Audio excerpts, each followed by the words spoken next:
Hey guys, before I begin today, I'd like to give a big thank you to all of you who've supported me. In just a couple of videos, I'm already over 500 subscribers.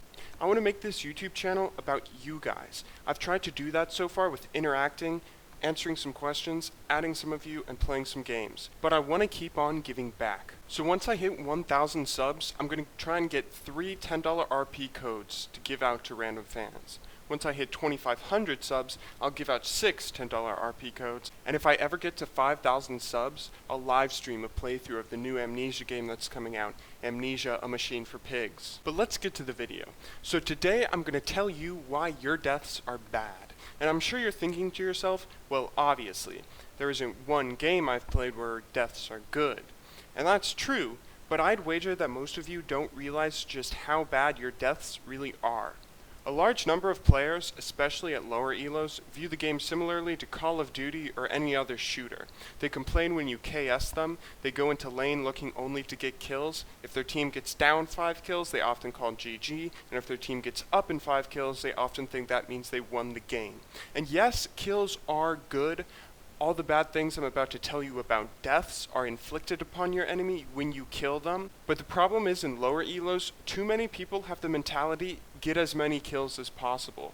This gets them killed more often than it gets them kills. And more often than not, they either have a negative kill-death ratio or they have more than 6 deaths per game. If you have either 6 or 7 deaths in a single game of League of Legends, then that means you spend, on average, 4 minutes and 15 seconds dead.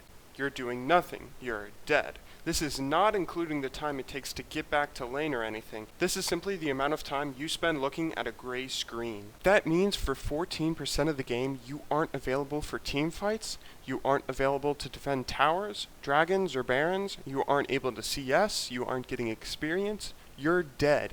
And if you have more deaths, or your deaths occur later in the game, then those numbers only get bigger and bigger. Keep in mind, back in Season 1, Riot actually nerfed death timers. They said deaths were having too much of an effect on the game, and they made death timers significantly shorter.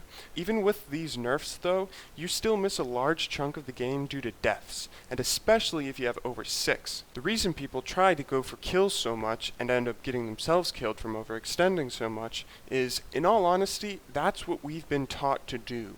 I mean, unless you've played an extensive amount of Dota, Han, or Dota 2, then most other multiplayer games, you focus on getting kills. The most popular game types in shooters like Halo or Call of Duty are often free-for-all or team deathmatch, and even in games like Counter-Strike and Crossfire that focus more on game types like Search and Destroy, you can still often win the game just by killing your opponents. And in League too. I mean, when you do go 11-1, you rarely lose. The problem comes when you try to go 11-1 and end up going 12-9-13, wondering why you lost. You have to realize that even though having more gold is the biggest way you can have a larger effect on the game, getting kills isn't the only way to get gold. If you have 1 kill more than your opponent but they have 20 CS on you, then essentially you're tied. Neither one of you is winning. Your gold isn't worth any more than his gold just because you got a kill. If anything, he's beating you right now. He's overcome the problems of deaths and has managed to out-CS you despite them. Playing passively, CSing, and waiting for your opponent to make a mistake is the easiest way to ensure you'll have enough gold to make a difference late game while minimalizing your own mistakes, especially in the early game. A quick fix for those of you wondering how to break this awful habit is by equating all objectives into gold, or if it helps, into kills. For instance, if a melee creep is worth 26 gold at this point in the game, then it only takes 4 waves of last hitting only the melee creeps to equal a kill.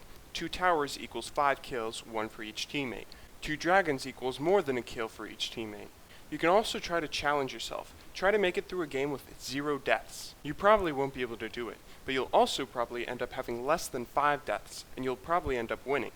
Learning to play passively and build up a lead instead of forcing yourself into bad situations due to greed is one of the biggest things you can do to help you win games. If you're at an elo where everyone doesn't understand the importance of not dying and focuses too much on getting kills, hopefully you'll be able to use this information to help you take advantage of that. Stay tuned for my next video where I show you how to prevent anywhere between 20 and 90% of your deaths using one simple mechanic. I hope you guys enjoyed the video, and I hope you learned something useful. If you like this video and you're interested in more, feel free to subscribe, and as always, thanks for watching.